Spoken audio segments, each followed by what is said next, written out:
So hello guys, welcome back to new video. जैसा आप सब जानते हैं कि बजट 2025 आ चुका है, तो उसके साथ बहुत सारे टैक्स चेंज हो रहे हैं। जैसे आपने मीम्स न्यूज़ हर जगह देखा होगा कि 12 लाख तो कोई टैक्स नहीं है।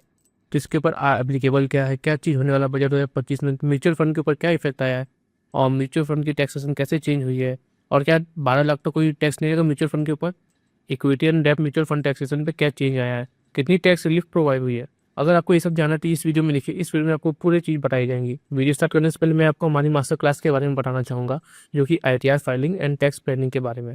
तो इस कोर्स को आप देख सकते हैं, 11 घंटे की कोर्स है। इसकी प्राइस सिर्फ 999 रुपीज़ है। और इस कोर्स में आपको क्या क्या मिलेगा, ITR for salary, government of private employ, या फिर NRI के बारे में भी, I income tax return for mutual fund, freelancer, property selling. ये वीडियो में पूरी डिटेल्स के टैक्सेशन के बारे में दी गई है। इसकी लिंक डिस्क्रिप्शन में प्लीज चेक इट आउट। तो ये जो टैक्स रिजीम आई है, ये एप्लीकेबल फाइनेंशियल ईयर 2025 से लेकर 2026 तक, वो भी 1 अप्रैल 2025 से लेकर 31 मार्च 2026 तक। तो ये न्यू टैक्स रिजीम में आप देख सकते हैं, जो कि टैक्स लगते थे 4 लाख से लेकर 8 लाख की इनकम तक, और 8 लाख से लेकर 12 लाख तक की इनकम तक, जो टोटल होता था हमारा 60,000, उसकी रिलीफ दे दी गई है। तो ये जो स्लैब रेट आया इनकम टैक्स का, ये म्यूचुअल फंड टैक्स रूल्स के हिसाब से अलग है।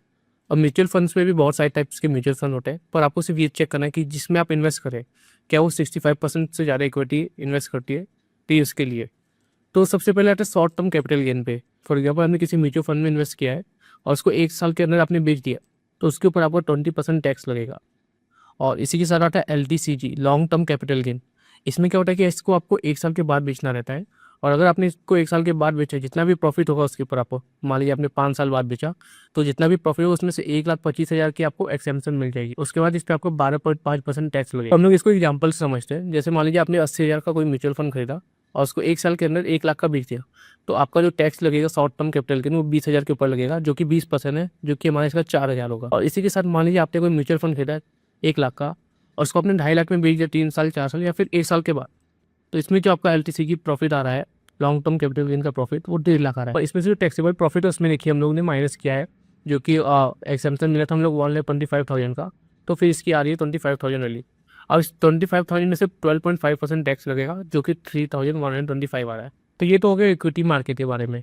अब जो डेब्ट म्यूचुअल फंड है, उसके ऊपर गवर्नमेंट ने 2023 से ही इंडेक्शन बेनिफिट्स हटा दिए थे। तो आप इसको कभी भी बेचो, जितना भी प्रॉफिट होगा आपका, उसके ऊपर short term capital gain tax लगेगा। और जो बाकी सब टैक्स बाकी है वो स्लैब रेट्स के ऊपर डिपेंड करेगा। तो आप देख सकते हैं कि स्लैब के हिसाब से, कि अगर आपकी इनकम 6 लाख, 7 लाख, 8 लाख, 9 लाख या फिर 12 लाख भी है, उसके ऊपर न्यू रिजीम के हिसाब से कोई भी टैक्स नहीं लगने वाले हैं। और आपकी इनकम कैलकुलेट कैसे की जाएगी, अगर वो आपकी सैलरी है, या फिर बिजनेस का नेट प्रॉफिट है, या फिर बैक इंटरेस्ट है, rental income, dividend, F&O profit, intraday, ये सब इस स्लैब के अंदर आती है। पर ये अगर आपका capital gain stocks mutual fund के ऊपर, तो ये इस स्लैब में नहीं आता है। तो अगर मैं इसको पूरी तरह से समराइज करना चाहूँ, तो आप अगर आपका म्यूचुअल फंड है शॉर्ट टर्म कैपिटल गेन वाला, तो 20% टैक्स के लिए तैयार रहेगा। पर यही अगर आपका लॉन्ग टर्म कैपिटल गेन है, तो आपको 1.25 लाख की एक्सटेंशन मिल जाएगी। उसके बाद 12.5% का टैक्स लगेगा। बाकी जो म्यूचुअल फंड है, जैसे डेब्ट म्यूचुअल फंड, वो स्लैब रेट्स के हिसाब से लगेंगे। और वो मैं बता चुका हूँ कि न्यू रिजीम के हिसाब से अप टू 12 लाख तक कोई टैक्स नहीं है, उसका आपको बेनिफिट मिल जाएगा। बाकी अगर आप जानना चाहते हो कि ITR फाइलिंग कैसे होती है, आप टैक्स कैसे बचा सकते हो, हार्वेस्ट कर सकते हो, तो हमारी मास्टर क्लास है, लिंक इन द डिस्क्रिप्शन। और बाकी कोई डाउट है तो उसको आप कमेंट सेक्शन में जरूर बताना। Thanks for watching.